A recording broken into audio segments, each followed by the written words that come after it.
Hello दोस्तों, कैसे हैं आप। आज है 28 जून। 28 जून के जितने भी इम्पोर्टेंट करंट अफेयर्स बनेंगे उसे हम इस वीडियो में डिस्कस करेंगे। दोस्तों, वीडियो को लाइक और शेयर कीजिएगा और चैनल पर जो लोग नए जुड़े हैं चैनल को सब्सक्राइब कीजिएगा। चलिए शुरू करते हैं। आज का पहला प्रश्न है, किस राज्य की सरकार ने कृषक बंधु योजना को फिर से शुरू किया है। किस राज्य की सरकार ने कृषक बंधु योजना को फिर से शुरू किया है। ये जो है पश्चिम बंगाल ने शुरू किया है। ठीक, पश्चिम बंगाल की राज्य सरकार ने कृषक बंधु योजना को फिर से शुरू किया है और इसके बारे में जान लेते हैं। तो फाइनेंशियल स्कीम फॉर फार्मर, कृषक बंधु योजना, इसके जो है मतलब इसमें जो है 10,000 रुपये दिए जाते हैं। प्रिंसिपल फाइनेंशियल असिस्टेंट 10,000 और ये जो है 2018 में लॉन्च किया गया था। ठीक, और भी स्कीम है जैसे रैयत बंधु स्कीम जो है ये तेलंगाना में शुरू किया गया है और Kalia Krushak assistant livelihood and income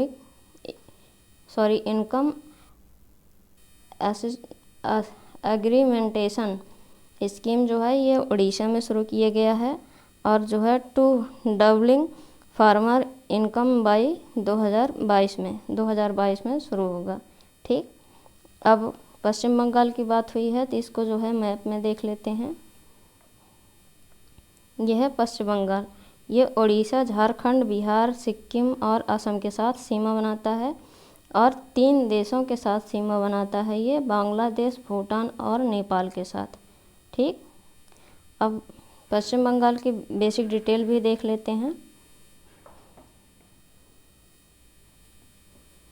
यह है पश्चिम बंगाल की राजधानी कोलकाता है और कोलकाता जो है हुगली नदी के किनारे स्थित है। ठीक, और पश्चिम बंगाल की स्थापना 26 जनवरी 1950 को हुई थी। चीफ मिनिस्टर ममता बनर्जी हैं और गवर्नर जगदीप धनखड़ हैं और 23 जिले हैं पश्चिम बंगाल में। लोकसभा सीट 42 है, राज्यसभा सीट 16 है और विधानसभा सीट 294 है। और पश्चिम बंगाल के जो चीफ जस्टिस हैं वो राजेश बिंदल हैं। ठीक, और कोलकाता में पश्चिम बंगाल की हाई कोर्ट स्थित है और जो हाई कोर्ट कोलकाता है ये पश्चिम बंगाल, अंडमान और निकोबार की संयुक्त हाई कोर्ट है। ठीक, ये किन किन राज्यों के साथ सीमा बनाता है। सिक्किम, असम, उड़ीसा, झारखंड और बिहार, ये 5 राज्य और 3 देश कौन कौन से हैं तो नेपाल, भूटान और बांग्लादेश। नेपाल, भूटान और बांग्लादेश के साथ सीमा बनाता है, अंतर्राष्ट्रीय सीमा बनाता है बांग्लादेश। और कौन कौन से नेशनल पार्क हैं, Sundarban national park, Buxa national park, Gorumara national park, Neora national park और Singalila national park, Chapramari wildlife sanctuary. ठीक, इतने नेशनल पार्क पश्चिम बंगाल में स्थित हैं। अब अगला प्रश्न देखते हैं। अगला प्रश्न है कि देश का कौन सा राज्य रेबीज मुक्त होने वाला पहला राज्य बन गया है।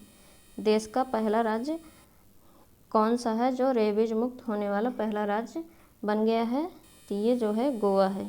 ठीक, गोवा जो है देश का पहला राज्य रेबीज मुक्त बन गया है और गोवा में एक स्कीम लॉन्च की गई है, gift Goa institution for future transformation on the line of NITI Aayog ने जो है इसे शुरू किया है। ठीक, अब गोवा की बात हुई है तो गोवा को मैप में देख लेते हैं। यह है गोवा जो है महाराष्ट्र और कर्नाटक के साथ सीमा बनाता है। गोवा की बेसिक डिटेल भी देख लेते हैं। गोवा, इसकी राजधानी पणजी है। पणजी जो है मांडवी नदी के किनारे स्थित है। ठीक, और गोवा की स्थापना 30 मई 1987 को हुआ था। गोवा के मुख्यमंत्री प्रमोद सावंत हैं, गवर्नर भगत सिंह कोश्यारी हैं। गोवा में 2 जिले हैं, लोकसभा सीट 2 है, राज्यसभा सीट 1 है और विधानसभा सीट 40 है। गोवा के चीफ जस्टिस जो हैं वो दीपांकर दत्त हैं। गोवा के चीफ जस्टिस दीपांकर दत्त हैं और गोवा की हाई कोर्ट बॉम्बे में स्थित है। ठीक, गोवा की हाई कोर्ट बॉम्बे में स्थित है और बॉम्बे जो है महाराष्ट्र, गोवा, दादर नगर हवेली और दमन दीव, ये 3 राज्यों की संयुक्त हाई कोर्ट है। और गोवा 2 राज्यों के साथ सीमा बनाता है, महाराष्ट्र और कर्नाटक। ठीक, गोवा में 2 झीलें हैं, रसलम झील और बंदोवा झील, और एक बांध है, ये सैलम बांध है। ठीक, और कौन कौन से नेशनल पार्क हैं? मोलेम नेशनल पार्क, कोजियो wildlife sanctuary, Bondla wildlife sanctuary, Netravali wildlife sanctuary, Anshi national park और Mahadei wildlife sanctuary, Salim Ali bird sanctuary. इतना जो है गोवा में स्थित है। ठीक, अब अगला क्वेश्चन देखते हैं। अगला क्वेश्चन है कि वर्ल्ड ड्रग रिपोर्ट के अनुसार 2020 में विश्व भर में लगभग कितने मिलियन लोगों ने ड्रग्स का इस्तेमाल किया है? वर्ल्ड ड्रग रिपोर्ट के अनुसार 2020 में विश्व भर में लगभग कितने मिलियन लोगों ने ड्रग्स का इस्तेमाल किया है? ये जो है 275 मिलियन लोग। ठीक, वर्ल्ड ड्रग्स रिपोर्ट के अनुसार 2020 में विश्व भर में लगभग 275 मिलियन लोगों ने ड्रग्स का इस्तेमाल किया है। ठीक, अब अगला क्वेश्चन देखते हैं। अगला क्वेश्चन है कि फाइनेंशियल एक्शन टास्क फोर्स ने किस देश को अपनी ग्रे लिस्ट में बरकरार रखा है? फाइनेंशियल एक्शन टास्क फोर्स ने किस देश को अपने ग्रे लिस्ट में बरकरार रखा है? ये जो है पाकिस्तान को। ठीक, पाकिस्तान को जो है फाइनेंशियल एक्शन टास्क फोर्स ने अपनी ग्रे लिस्ट में बरकरार रखा है। ठीक, FATF financial action task force. ठीक, और इसकी स्थापना जो है 1989 में हुई थी। FATF का जो है स्थापना, इसकी स्थापना 1989 में हुई थी और मुख्यालय जो है वो पेरिस में स्थित है। मुख्यालय पेरिस में स्थित है। ठीक, अब पाकिस्तान की बात हुई है, ये भारत का पड़ोसी देश है। ठीक, भारत का स्थलीय पड़ोसी देश है ये पाकिस्तान है। ये जो है भारत के किन किन राज्यों के साथ सीमा बनाता है? तो लद्दाख, जम्मू कश्मीर, पंजाब, राजस्थान और गुजरात, ये 5 राज्यों के साथ, 3 राज्य और 2 केंद्र शासित प्रदेश के साथ सीमा बनाता है पाकिस्तान। और पाकिस्तान की कैपिटल जो है इस्लामाबाद है, और जो है यहाँ की पाकिस्तान की सबसे बड़ी सिटी जो है कराची है। और पाकिस्तान के प्रधानमंत्री इमरान खान हैं, राष्ट्रपति आरिल अवी हैं, और भारत के 5 राज्य जो है, 2 केंद्र शासित प्रदेश और 3 राज्य भारत के पाकिस्तान के साथ सीमा बनाते हैं। ठीक, अब अगला क्वेश्चन देखते हैं। अगला क्वेश्चन है कि air chief marshal Rakesh Kumar Bhadauria 26 जून 2021 को किस देश के 3 दिवसीय दौरे पर ढाका पहुंचे? Air chief marshal Rakesh Kumar Singh Bhadauria 26 जून 2021 को किस देश के 3 दिवसीय दौरे पर ढाका पहुंचे? ये जो है बांग्लादेश के। ठीक, बांग्लादेश की राजधानी है ढाका, जो कि air chief marshal Rakesh Kumar Bhadauria 26 जून 2021 को वहाँ पर पहुँचे हैं। ठीक, बांग्लादेश जो है भारत का पड़ोसी देश है। अब बांग्लादेश को मैप में भी देख लेते हैं। ये है बांग्लादेश। ठीक, ये जो है पश्चिम बंगाल, असम, मेघालय, त्रिपुरा और मिजोरम के साथ सीमा बनाता है। बांग्लादेश की कैपिटल ढाका है, करेंसी टका है और प्रेसिडेंट अब्दुल हमीद हैं, प्रधानमंत्री शेख हसीना है। ठीक, अब अगला क्वेश्चन देखते हैं। अगला क्वेश्चन है सूक्ष्म लघु और मध्यम उद्यम दिवस हर साल कब मनाया जाता है? सूक्ष्म लघु और मध्यम उद्यम दिवस हर साल कब मनाया जाता है? ये जो है 27 जून को मनाया जाता है। ठीक, 27 जून को लघु, सूक्ष्म और मध्यम उद्यम दिवस हर साल मनाया जाता है। अब अगला क्वेश्चन देखते हैं। अगला क्वेश्चन है कि जून 2021 में किसने नशा मुक्त भारत अभियान के लिए वेबसाइट लॉन्च किया है? जून 2021 में किसने नशा मुक्त भारत अभियान के लिए वेबसाइट लॉन्च किया है? ये जो है थावरचंद गहलोत ने। ठीक, थावरचंद गहलोत ने जून 2021 में नशा मुक्त भारत अभियान के लिए वेबसाइट लॉन्च किया है। ठीक, अब अगला क्वेश्चन देखते हैं। अगला क्वेश्चन है कि तमिलनाडु के मुख्यमंत्री एम.के. स्टालिन ने टोक्यो ओलंपिक में स्वर्ण पदक जीतने वाले राज्य के खिलाड़ियों के लिए कितने करोड़ रुपए की पुरस्कार राशि की घोषणा की है? तमिलनाडु के मुख्यमंत्री एम.के. स्टालिन ने टोक्यो ओलंपिक में स्वर्ण पदक जीतने वाले राज्य के खिलाड़ियों के लिए कितने करोड़ रुपए की पुरस्कार राशि की घोषणा की है? ये जो है 3 करोड़। ठीक, तमिलनाडु के जो मुख्यमंत्री हैं उन्होंने ये घोषणा किया है कि जो भी ओलंपिक में स्वर्ण पदक जीतेगा उसे जो है उस खिलाड़ी को 3 करोड़ रुपए पुरस्कार राशि में दिए जाएंगे। ठीक, अब अगला क्वेश्चन देखते हैं। अगला क्वेश्चन है कि किसने द स्टार्टअप वाइफ नामक पुस्तक लिखी है?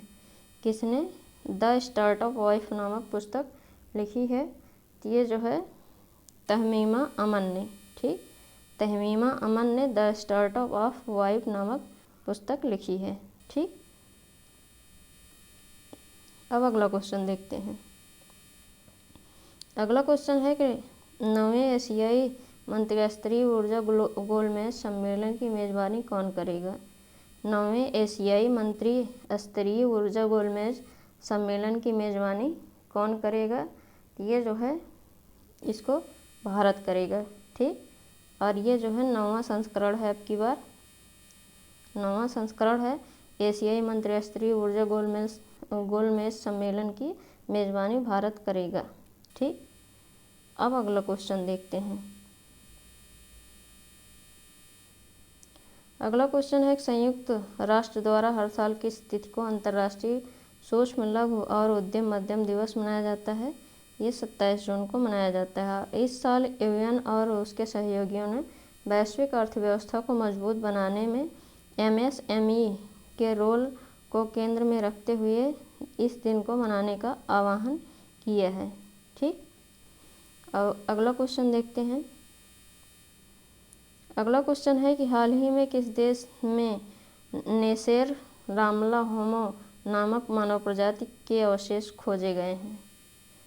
किस देश में नेसेर रामला होमो नामक मानव प्रजाति के अवशेष खोजे गए हैं? तो ये जो है इजराइल में खोजे गए हैं। हाल ही में पुरातत्वविदों ने एक अंतर्राष्ट्रीय समूह ने इजराइल के रामला शहर के पास नई मानव प्रजातियों के अवशेष की खोज की है और इन प्रागैतिहासिक अवशेषों का मिलान होमो जीनस के किसी भी ज्ञात प्रजाति से नहीं किया जा सकता है, जिसमें आधुनिक मानव होमो सेपियंस शामिल हैं, और अनुमान है कि नेसेर रामला होमो प्रजाति लगभग 4,20,000 से 1,20,000 साल पहले इजराइल और उनके आसपास रहती थी। ठीक, अब अगला क्वेश्चन देखते हैं। अगला क्वेश्चन है कि कौन सा देश भारत को वैक्सीन भंडारण के लिए कोल्ड चेन सुविधाओं के निर्माण के लिए $10 मिलियन की सहायता प्रदान करेगी? कौन सा देश भारत को वैक्सीन भंडारण के लिए कोल्ड चेन सुविधाओं के निर्माण के लिए $10 मिलियन की सहायता प्रदान करेगी? ये जापान। ठीक, जापानी दूतावास के एक हालिया बयान के अनुसार जापान भारत को टीकों के सुरक्षित भंडारण के लिए कोल्ड चेन सुविधाओं के निर्माण के लिए $10 मिलियन की सहायता प्रदान करेगा, और यह सहायता भारत को यूनिसेफ के माध्यम से कोल्ड चेन उपकरण उपलब्ध कराएगी। ठीक, अब अगला क्वेश्चन देखते हैं। अगला क्वेश्चन है कि किस भारतीय राज्य ने मछुआरों की सुरक्षा के लिए पी सहदेवन की अध्यक्षता में एक 7 दिवसीय समिति का गठन किया है? किस भारतीय राज्य ने मछुआरों की सुरक्षा के लिए पी सहदेवन की अध्यक्षता में एक 7 दिवसीय समिति का गठन किया है? ये केरल राज्य सरकार ने। ठीक, और यह समिति अध्ययन करेगी और समुद्र में सुरक्षा, तटीय सुरक्षा और पोत निगरानी प्रणालियों से संबंधित मुद्दों को हल करने के तरीकों पर एक रिपोर्ट प्रस्तुत करेगी। यह अवैध और अनियमित मछली पकड़ने पर भी अध्ययन करेगी। ठीक, अब अगला क्वेश्चन देखते हैं। अगला क्वेश्चन है कि हाल ही में किस यूरोपीय राष्ट्र ने भारतीय बागवानी उपज के लिए बाजार पहुंच प्रदान की है? हाल ही में किस यूरोपीय राष्ट्र ने भारतीय बागवानी उपज के लिए बाजार पहुंच प्रदान की है? ये सर्बिया ने किया है। ठीक, और कृषि और प्रसंस्कृत खाद्य निर्यात विकास प्राधिकरण APEDA के अनुसार सर्बिया ने भारतीय बागवानी उत्पादों और प्याज, आलू, अनार और अनार के दानों के लिए बाजार पहुंच प्रदान की है। ठीक, अब सर्बिया की बात है तो ये जो है बाल्कन कंट्री है और इसकी कैपिटल जो है बेलग्रेड है। करेंसी सर्बियन दिनार है। प्रेसिडेंट जो हैं अलेक्सेंडर विक्की हैं। ठीक, और पॉपुलेशन 69.4 लाख है। ठीक, अब अगला क्वेश्चन देखते हैं। अगला क्वेश्चन है कि हाल ही में भारत ने किस राज्य के संगाली जिले में ड्रैगन फ्रूट कमलम की पहली खेप दुबई को निर्यात किया है? हाल ही में भारत ने किस राज्य के सांगली जिले से ड्रैगन फ्रूट कमलम की पहली खेप दुबई को निर्यात किया है? ये महाराष्ट्र।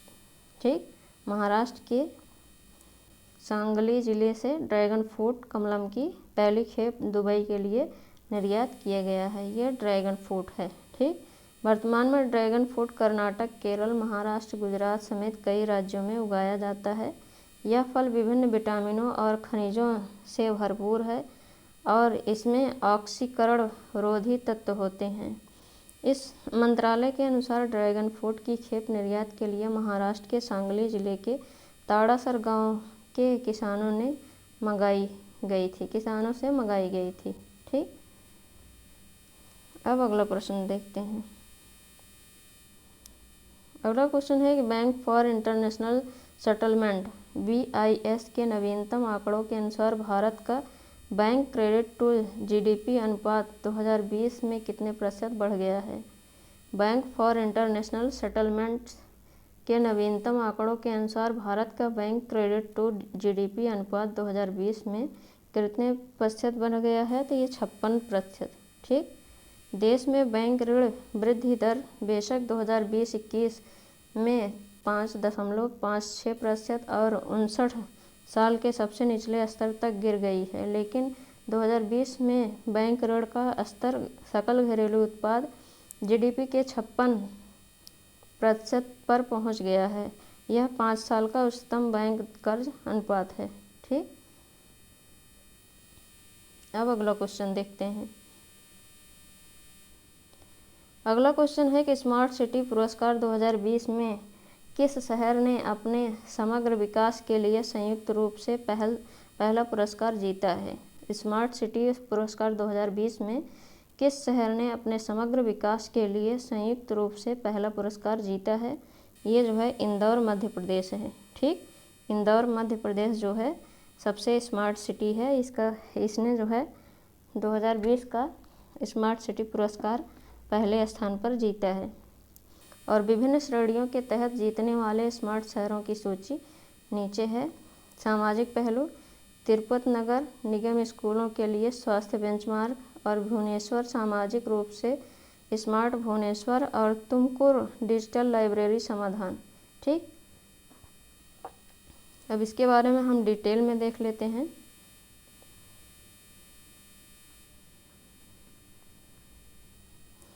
शासन में बड़ोदरा, GIC,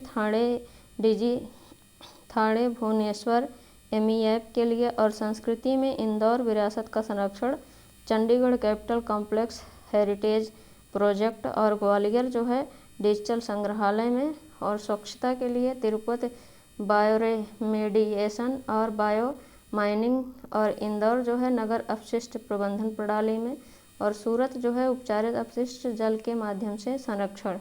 और अर्थव्यवस्था के बारे में Indore carbon credit financial mechanism है, और तिरुपति डिजाइन स्टूडियो के माध्यम से स्थानीय पहचान और अर्थव्यवस्था को बढ़ावा देना है। आगरा में सूक्ष्म कौशल विकास केंद्र है। ठीक,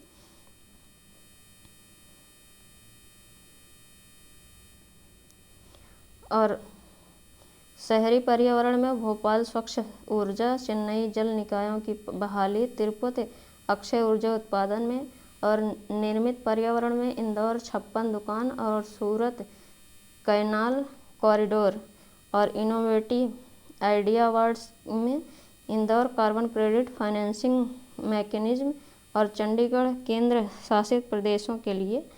और पानी के क्षेत्र में Dehradun smart water metering water ATM, और वाराणसी 80 नदी की पारिस्थितिकी बहाली, और सूरत एकीकृत और सतत जल आपूर्ति प्रणाली के लिए मिला है। ठीक, और भी इसके बारे में जान लेते हैं। कोविड इनोवेशन अवार्ड कल्याण, डोंबिवली और वाराणसी को मिला है, और शहरी गतिशीलता के लिए औरंगाबाद माझी स्मार्ट बस, और सूरत डोमिनियन शेड्यूलिंग बस, अहमदाबाद मानव रहित पार्किंग व्यवस्था और स्वचालित टिकट वितरण मशीन AMDA पार्क, और विभिन्न श्रेणियों में अन्य पुरस्कार मिले हैं। सूरत, इंदौर, अहमदाबाद, पुणे, विजयवाड़ा, राजकोट, विशाखापत्तनम, पिंपरी चिंचवाड़ा और बड़ोदरा को climate smart cities assessment framework के तहत 4 स्टार रेटिंग से सम्मानित किया गया है। और मंत्रालय के अनुसार अहमदाबाद को स्मार्ट सिटीज लीडरशिप अवार्ड मिला है। इसके बाद वाराणसी और रांची क्रमशः दूसरे और तीसरे स्थान पर रहे हैं। ठीक, ये जो है 2020 के अवार्ड से नवाजे गए हैं। अब अगला क्वेश्चन देखते हैं।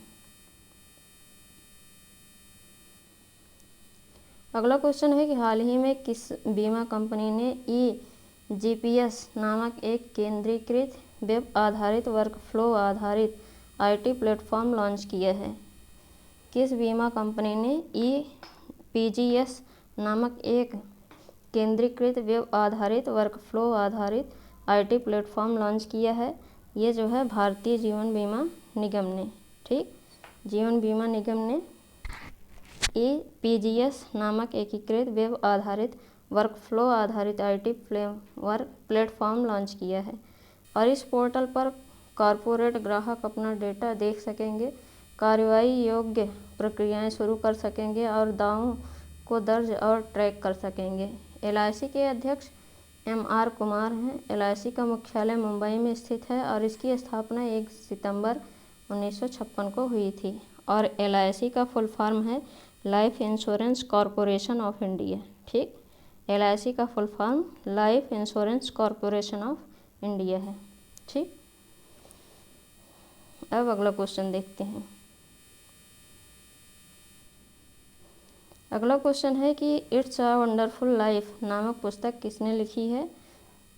ये जो है रस्किन बॉन्ड ने लिखी है। ठीक, रस्किन बॉन्ड द्वारा लिखी गई पुस्तक इट्स अ वंडरफुल लाइफ। ठीक, ये इम्पोर्टेंट है। आप बुक और नियुक्ति के बारे में लिखते रहिएगा और याद करते रहिएगा, ये एग्जाम में पूछे जा सकते हैं। और यह पुस्तक एक अवधारणात्मक उत्थान, गहराई से चलती और गैर काल्पनिक तरीके से लिखी गई है। इस पुस्तक को LF बुक कंपनी द्वारा प्रकाशित किया गया है और भारतीय ब्रिटिश लेखक रस्किन बॉन्ड पद्मश्री और पद्म भूषण के प्राप्तकर्ता हैं। उनका पहला उपन्यास रूम ऑन द रूफ था। ठीक, रस्किन बॉन्ड की 2 पुस्तक के बारे में आप जानिएगा, इट्स अ वंडरफुल लाइफ और पहला उपन्यास इनका जो था रूम ऑन द रूफ। ठीक, इसे याद रखिएगा। दोस्तों, ये थे हमारे आज के मोस्ट इम्पॉर्टेंट करंट अफेयर्स। और अब हम कल के प्रश्न देख लेते हैं।